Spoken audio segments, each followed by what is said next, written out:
ಆದ್ರೆ ಮೊದಲು ಕಾಲದಲ್ಲಿ ಏನ್ ಹೇಳ್ತಾ ಇದ್ರು, ಅಸತೋಮ ಸದ್ಗಮಯ ಅಂತ ಹೇಳ್ತಾ ಇದ್ರು. ಅಂದ್ರೆ ಆ ದಿವ್ಯತ್ವದ ಕಡೆಗೆ ನನ್ನನ್ನು ಕರೆದುಕೊಂಡು ಹೋಗು ಅಂತ. ಇದೆಲ್ಲವೂ ಕೂಡ ಆ ಮೇಲೆ ಲೋಕಗಳಿಂದ ಆ ದಿವ್ಯತ್ವದಿಂದ ಜಾರಿ ಬಂದಿರೋ ಆ ಕಾಂತಿ ಕಿರಣಗಳು, ಅಂದ್ರೆ ವೇದಗಳಿಂದ ಬಂದಿರೋದು. ಅಸತೋಮ ಸದ್ಗಮಯ ಅನ್ನೋದು ಒಂದು ಸಂಸ್ಕೃತವಾದ ಶ್ಲೋಕ ಅಂತ ಹೇಳ್ಕೊಂಡಲ್ಲ. ಅದೇ ರೀತಿ ತಮಸೋಮ ಜ್ಯೋತಿರ್ಗಮಯ ಮೃತ್ಯೋರ್ಮ ಅಮೃತಂಗಮಯ ಓಂ ಶಾಂತಿ ಶಾಂತಿ ಶಾಂತಿ ಅಂತ ಪೂರ್ವಕಾಲದಲ್ಲಿ ಇದರಿಂದಾನೇ ಪ್ರಾರಂಭ ಮಾಡ್ತಾ ಇದ್ರು. ಆಮೇಲೆ ಶುಕ್ಲಾಂ ಭರಧರಂ ವಿಷ್ಣು ಶಶಿವರ್ಣಂ ಚತುರ್ಭುಜಂ ಪ್ರಸನ್ನವದನಂ ವಿದ್ಯಾಯೇ ಸರ್ವ ವಿಘ್ನೋಪ ಶಾಂತಯೇ ಅಂತ ಗಣೇಶನ್ನ ಪೂಜೆ ಮಾಡ್ತಾ ಇದ್ವು. ಈ ಶ್ಲೋಕವನ್ನು ಪಠನೆ ಮಾಡ್ತಾ ಇದ್ವು. ಅಂದ್ರೆ ಇದೆಲ್ಲವೂ ಕೂಡ ಉಪನಿಷತ್ತುಗಳಿಂದಾನೇ ಬಂದಿರೋದು. ಅಂದ್ರೆ ಇದು ಪವನ ಮಂತ್ರ ಅಂತ ಕೂಡ ಹೇಳ್ತಾರೆ. ಆತ್ಮದ ಪರಿಣಿತಿಗೋಸ್ಕರ ಈ ಶ್ಲೋಕವನ್ನು ಆ ಸಮಯದಲ್ಲಿ ಉಪಯೋಗಿಸ್ಕೊಳ್ಳೋರು. ಯಾರಿಗಾದ್ರೂ ದುಃಖ ಇದೆ, ಕಷ್ಟ ಬಾಧೆಗಳು ಇದ್ದಾಗ, ಭೌತಿಕದಲ್ಲಿ ಈ ಪ್ರಪಂಚದಲ್ಲಿ ಏನ್ ಹೇಳ್ತಾ ಇದ್ರು, ಬಾಧೆಗಳಂದು ತುಂಬಾ ಸಿಲುಕಾಕೊಂಡಿದ್ಯಾ, ಈ ಮಂತ್ರವನ್ನು ನೀನು ಜಪಿಸು, ಆವಾಗ ನಿನಗೆ ಆ ಶಾಂತಿಯನ್ನು ಸಿಗುತ್ತೆ ಅಂತ ಇದನ್ನ ಹೇಳ್ತಾ ಇದ್ರು. ಆವಾಗ ಏನಾಗುತ್ತೆ, ನಿನ್ನ ಹೃದಯದಲ್ಲಿ ಶಾಂತಿ ಪಡಿಸ್ಕೊಳ್ಳೋದಕ್ಕೆ ಆಗುತ್ತೆ ಇದರೆಲ್ಲ ತಿಳ್ಕೊಳ್ಳೋದ್ರಿಂದ ಅಂತ ಆ ಸಮಯದಲ್ಲಿ ಇದೆಲ್ಲವೂ ಕೂಡ ಹೇಳ್ತಾ ಇದ್ರು. ಆದ್ರೆ ಭೌತಿಕ ವಿಷಯದಲ್ಲಿ ಆ ಬೇಡಿಕೆಗಳಲ್ಲಿ ಮುಳುಗೋಗಿರ್ತಾರೆ. ಆ ವಿಷಯಗಳಲ್ಲಿ ಅಲ್ಲಿಂದ ಮುಂದಕ್ಕೆ ಹೋಗ್ಬೇಕು ಅಂದ್ರೆ ಈ ಮಂತ್ರವನ್ನು ಓದ್ಕೊಳ್ಳೋರು. ಯಾಕೆಂದ್ರೆ ಮನೆಯಲ್ಲಾಗ್ಲಿ ಸಂಘದಲ್ಲಾಗ್ಲಿ ಎಲ್ಲ ಹೋದ್ರು ಕೂಡ ಕಷ್ಟ ದುಃಖ ಅನ್ನೋದು ತುಂಬಿರುತ್ತೆ. ಆವಾಗ ಏನಾಗುತ್ತೆ, ಈ ಮಂತ್ರವನ್ನು ಪಠನೆ ಮಾಡಿದಾಗ ಸ್ವಲ್ಪವರೆಗೂ ಕೂಡ ಆ ಶಾಂತಿ ಅನ್ನೋದಾಗುತ್ತೆ. ಈ ಮಂತ್ರ ಅಲ್ಲ, ಆತ್ಮ ಪ್ರಯಾಣ, ಈ ಪುರೋಗತಿಗೆ ಇದು ಕೂಡ ನಾಂದಿ ಪ್ರಸ್ತಾವನ ಅಂತ ಕೂಡ ಹೇಳ್ತಾರೆ. ಅದೇ ಇದು ಸಂಸ್ಕೃತದಲ್ಲಿರೋದ್ರಿಂದ ಅಸತೋಮ ಸದ್ಗಮಯ ಅಂದ್ರೆ ಅಸತ್ಯದಿಂದ ಸತ್ಯದ ಕಡೆಗೆ ನನ್ನನ್ನು ಕರೆದುಕೊಂಡು ಹೋಗು ಅಂತ ಹೇಳ್ತಾರೆ. ತಮಸೋಮ ಜ್ಯೋತಿರ್ಗಮಯ ಅಂದ್ರೆ ಕತ್ತಲಿಂದ ಬೆಳಕಿಗೆ ಪ್ರಯಾಣ ಮಾಡಬೇಕು, ಪ್ರಯಾಣ ಮಾಡಿಸಿ. ಮೃತ್ಯೋರ್ಮ ಅಮೃತಂಗಮಯ ಮೃತ್ಯುದ ಕಡೆಯಿಂದ ಅಮೃತತ್ವದ ಕಡೆಗೆ ನನ್ನನ್ನು ಕರೆದುಕೊಂಡು ಹೋಗು ಅಂತ ಆವಾಗ ಹೇಳ್ತಾ ಇದ್ರಂದ್ರೆ. ಆದ್ರೆ ಆ ಅಮರತ್ವದ ಕಡೆಗೆ ಇದನ್ನ ಕರೆದುಕೊಂಡು ಹೋಗು ಅನ್ನೋದು ಇದು ಅರ್ಥ ಆಗುತ್ತೆ. ಅಂದ್ರೆ ಮೂಲಕ್ಕೆ ಹೋದಾಗ ಈ ವಿಷಯಗಳೆಲ್ಲವೂ ಕೂಡ ನಮಗೆ ಅರ್ಥ ಆಗ್ತಾ ಬರುತ್ತೆ. ಅದರಿಂದ ಅಸತೋಮ ಸದ್ಗಮಯ ಅಂದಾಗ ಆ ನನ್ನಲ್ಲಿರುವ ಆ ಅಸತ್ಯದಿಂದ ನನ್ನನ್ನ ಆ ಪೂರ್ಣಾತ್ಮದ ಕಡೆಗೆ ಕರೆದುಕೊಂಡು ಹೋಗಿ ನನ್ನ ಆ ಪ್ರಯಾಣಕ್ಕೆ ಮಾಡೋದಕ್ಕೆ ಅವಕಾಶ ನೀಡಿ ಅಂತ ಕೇಳ್ಕೊಂತಾ ಇದ್ದಾರೆ. ಯಾರು ಬಂದು ಕರ್ಕೊಂಡು ಹೋಗ್ತಾರೆ? ಈ ಪ್ರಪಂಚವೆಲ್ಲವೂ ಕೂಡ ನನ್ನ ಸುತ್ತಲೂ ಇರೋ ಬಂಧು ಬಳಗ ಮಿತ್ರಗಳು ಅನ್ನೋದಾಗ್ಲಿ, ದೇಹ ಆಗ್ಲಿ, ಈ ಭೌತಿಕದಲ್ಲಿ ಈ ವಿಶ್ವದಲ್ಲಿ ಕೀರ್ತಿ ಪ್ರತಿಷ್ಠೆಗಳು ಬೇಕು ಅಂತ ಅಂತ ಹಣ ಸಂಪಾದನೆ ಮಾಡಬೇಕು ಅಂತ, ನನಗೆ ಇನ್ನೂ ಗೌರವ ಮರ್ಯಾದೆಗಳೆಲ್ಲ ಹೆಚ್ಚಾಗಬೇಕು ಅಂತ, ಮಾನ ಅವಮಾನಗಳು ಏನೇ ಆಗ್ಲಿ ಕೂಡ ಈ ಭೌತಿಕ ಪ್ರಪಂಚದಲ್ಲಿ ಪೂರ್ತಿ ಏನೇ ಇದ್ರೂ ಕೂಡ ಇದೆಲ್ಲವೂ ಕೂಡ ಶಾಶ್ವತ ಅಲ್ಲ.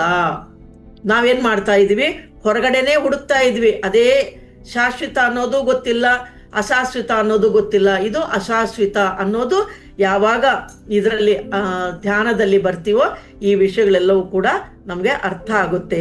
ಇದು ಶಾಶ್ವತ ಆಗಿರೋದು ಇವತ್ತಿರೋದು ನಾಳೆ ಇಲ್ದೇ ಇರ್ಬೋದು. ಇದೇನೋ ಶಾಶ್ವತ ಅನ್ಕೊಂತಾ ಇದೀವಿ. ಈ ಮನೆ ಮಾಡ್ಕೊಂಡಿದೀವಿ, ಈ ಬಂಗ್ಲಾ ಮಾಡ್ಕೊಂಡಿದೀವಿ, ಒಂದು ಕಾರ್ ತಗೊಂಡಿದ್ವಿ, ಎಲ್ಲ ಶಾಶ್ವತನ?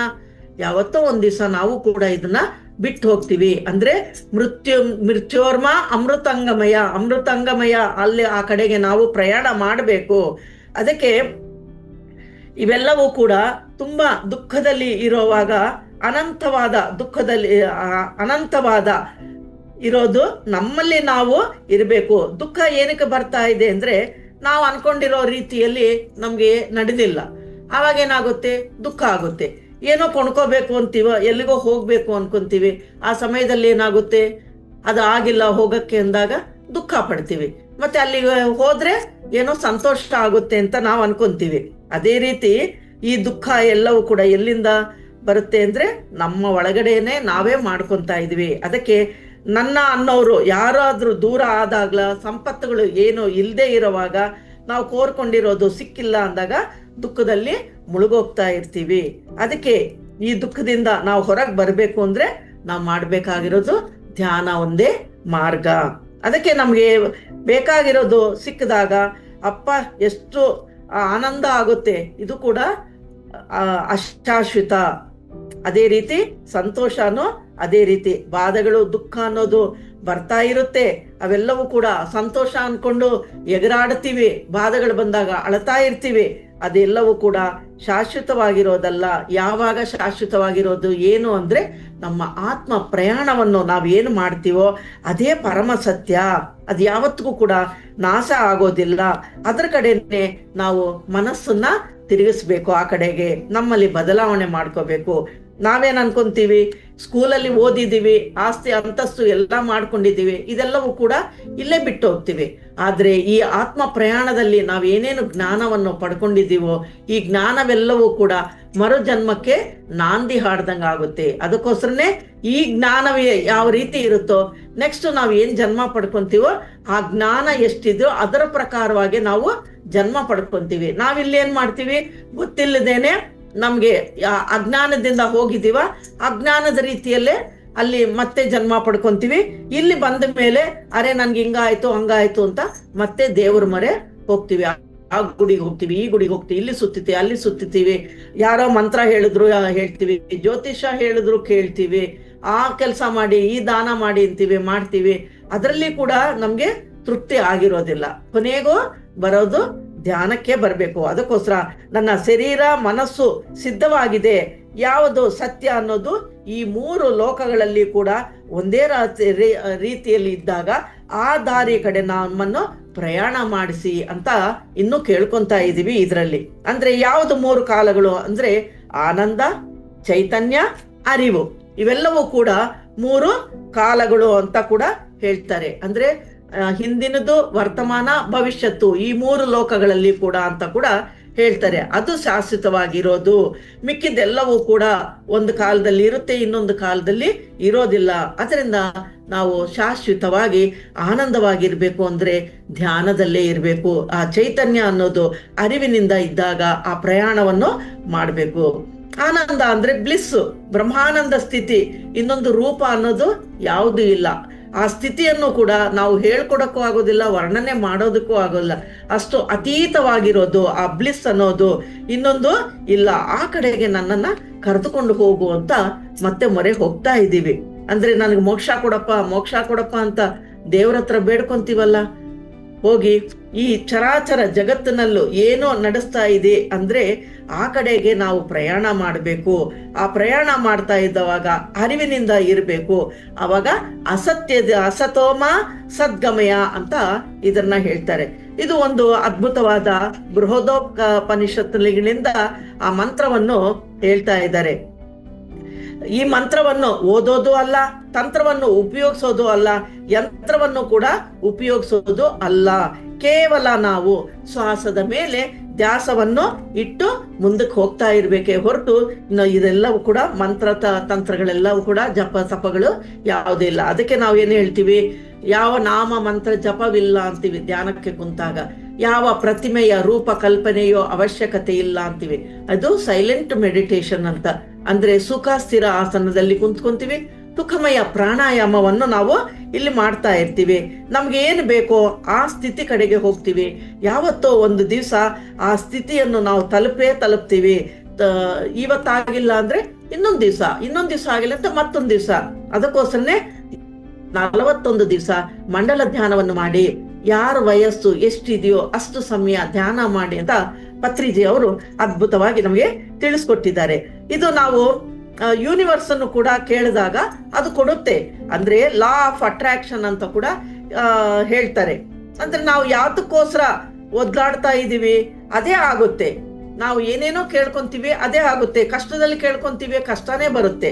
ಅದರಿಂದ ಅಸತೋಮ ಸದ್ಗಮಯ, ನಿನ್ಗೆ ಏನು ಬೇಕೋ ಅದನ್ನ ಕೇಳಿದಾಗ ನಿನ್ನ ಪೂರ್ಣಾತ್ಮ ಅನ್ನೋದು ಇದೆ.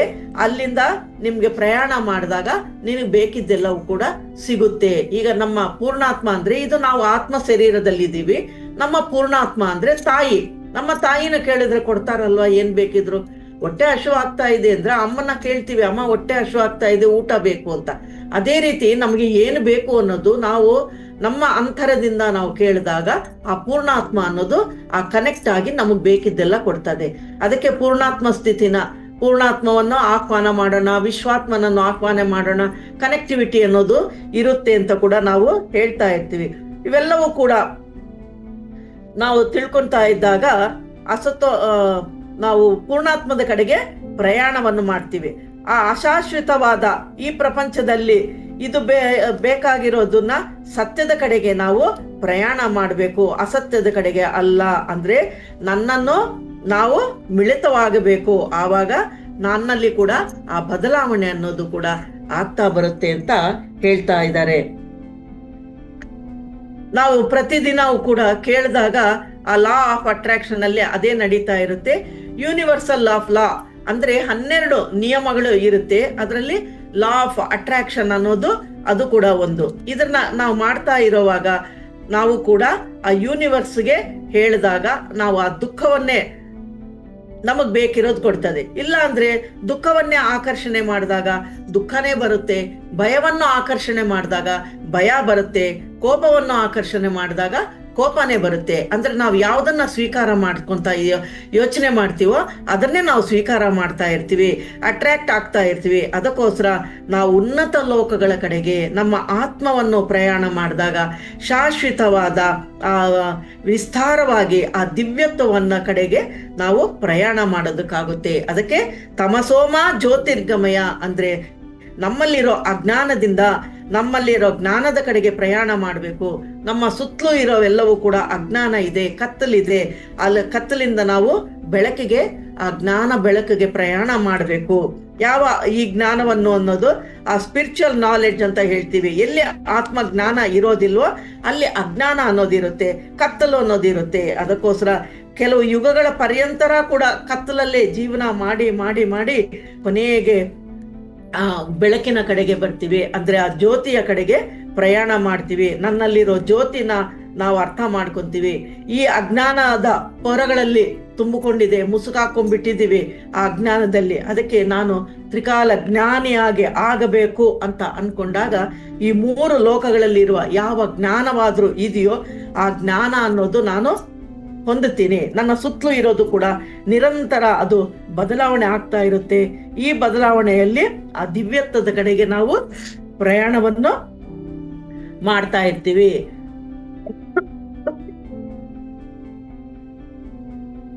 ಆವಾಗ ಆ ದಿವ್ಯತ್ವದ ಜ್ಞಾನ ಪ್ರಕಾಶವೇ ನಾನಾಗ್ಬಿಡ್ತೀನಿ. ಆ ಜ್ಞಾನವನ್ನು ನಾವು ಹೊಂದುತ್ತೀವಿ. ನಾವು ಅಭಿವೃದ್ಧಿಯನ್ನು ಕೋರ್ಕೊಂತೀವಿ. ನಮ್ಗೆ ಈ ಗುರುಗಳೆಲ್ಲವೂ ಕೂಡ ನಮ್ಗೆ ನೀಡ್ತಾ ಇದ್ದಾರೆ. ಆ ಯೋಗತ್ವದ ಕಡೆಗೆ ನಾವು ಪ್ರಯಾಣ ಮಾಡ್ತೀವಿ. ಜ್ಞಾನವನ್ನು, ವಿಜ್ಞಾನವನ್ನು, ಆ ಗುರುತತ್ವ ಅನ್ನೋದು ಆ ಪರಂಪರ ಗುರುಗಳಾಗಿ ಬದಲಾವಣೆ ಆಗ್ತೀವಿ.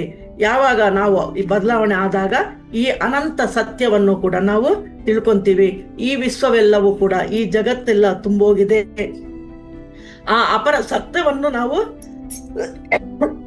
ತಿಳ್ಕೊಂತೀವಿ. ಏನು ಆ ಪರಮ ಸತ್ಯ ಏನು ಅಂದ್ರೆ ನಾನು ಯಾರು, ನಾನು ಎಲ್ಲಿಂದ ಬಂದಿದ್ದೀನಿ, ಯಾತಕ್ಕೋಸ್ಕರ ಬಂದಿದ್ದೀನಿ, ನಾನು ಏನ್ ಅನುಭವಿಸ್ತಾ ಇದ್ದೀನಿ ಅನ್ನೋದು ಆ ಮಾಯೆಯಿಂದ ಹೊರಗೆ ಬರ್ತೀವಿ. ಆವಾಗ ಈ ಜಗತ್ತು ಅಂದ್ರೆ ಏನು, ಮತ್ತೆ ಇಲ್ಲಿಂದ ಎಲ್ಲಿಗೆ ಹೋಗ್ತೀವಿ, ನನ್ನ ಜನನ ಅನ್ನೋದು ಎಲ್ಲಿದೆ, ಮರಣ ಅನ್ನೋದು ಏನಿದೆ, ಈ ಸತ್ಯವನ್ನು ತಿಳ್ಕೊಳ್ಳೋದಕ್ಕೆ ತಮಸೋಮ ಜ್ಯೋತಿರ್ಗಮಯ ಅಂತ ಹೇಳ್ತೀವಿ. ಯಾವಾಗ ಈ ಸತ್ಯವನ್ನು ತಿಳ್ಕೊಂತ ಆ ಜ್ಞಾನ ಜ್ಯೋತಿಯನ್ನು ನಮ್ಮಲ್ಲಿ ಬೆಳಗಿಸ್ಕೊಂತೀವೋ, ಗುರುಗಳಿಂದ ಆಗ್ಲಿ ಪುಸ್ತಕಗಳಿಂದ ಆಗ್ಲಿ ಆ ಜ್ಞಾನ ಅನುಭವಗಳೆಲ್ಲವೂ ಕೊಂದಾಗ ಆ ಜ್ಞಾನಾಗ್ನಿ ದಗ್ಧ ಕರ್ಮಾಣ ಅನ್ನೋದು ಆಗುತ್ತೆ. ಆವಾಗ ಮೃತ್ಯೋರ್ಮ ಅಮೃತಂಗಮಯ ಅಂದ್ರೆ ಮೃತ್ಯು ಕಡೆಯಿಂದ ಅಮೃತತ್ವಕ್ಕೆ ನಾವು ಪ್ರಯಾಣವಾಗ್ತೀವಿ. ಅದೇ ಮೋಕ್ಷ, ಅದೇ ಮುಕ್ತಿ. ಅದರಿಂದ ಅಸತೋಮ ಸದ್ಗಮಯ, ತಮಸೋಮ ಜ್ಯೋತಿರ್ಗಮಯ, ಮೃತ್ಯೋರ್ಮ ಅಮೃತಂಗಮಯ. ಓಂ ಶಾಂತಿ ಶಾಂತಿ ಶಾಂತಿ ಅಂತ ಈ ಮಂತ್ರವನ್ನ ಜಪಿಸ್ತಾ ಇದ್ವು. ಆದ್ರೆ ಬುದ್ಧ ಭಗವಾನರು ಹೇಳಿದ ಪ್ರಕಾರ ಗಮಯ, ಗಚ್ಚಾಮಿ. ಗಮಯ ಅಂದ್ರೆ ಕರೆದುಕೊಂಡು ಹೋಗು, ಗಚ್ಚಾಮಿ ಅಂದ್ರೆ ನಾನೇ ಹೋಗ್ತಾ ಇದ್ದೀನಿ. ಅದಕ್ಕೆ ಪತ್ರಿಜಿ ಅವರು ಶ್ವಾಸದ ಮೇಲೆ ಗಮನ ಅಂತ ಹೇಳಿ ನಮ್ಮ ಕಾಲ್ ಮೇಲೆ ನಾವು ನಿಂತ್ಕೊಳ್ಳೋ ಹಂಗೆ, ನಮ್ಮ ದೀಪವನ್ನು ನಾವೇ ಬೆಳಗಿಸ್ಕೊಳ್ಳೋ ಹಂಗೆ ಅದ್ಭುತವಾದಂತಹ ಪ್ರಕ್ರಿಯೆಯನ್ನು ನಮಗೆ ತಿಳಿಸ್ಕೊಟ್ಟಿದ್ದಾರೆ. ಅದರಿಂದ ಈ ಹಾದಿಯಲ್ಲೇ ನಾವೆಲ್ಲರೂ ಕೂಡ ನಡೀತಾ ಮುಂದುವರಿಸ್ಕೊಂಡು ನಾವು ಆತ್ಮಜ್ಞಾನವನ್ನು ಪಡ್ಕೊಂತ ಮುಂದುವರಿಸೋಣ. ನಮ್ಮ ಜೀವನವನ್ನು ಆನಂದವಾಗಿ ಆ ಬ್ರಹ್ಮಾನಂದ ಸುಖವಾಗಿ ಇರೋದಕ್ಕೆ ಒಳ್ಳೆ ಅವಕಾಶವನ್ನು ಕೊಟ್ಟಿದ್ದಾರೆ.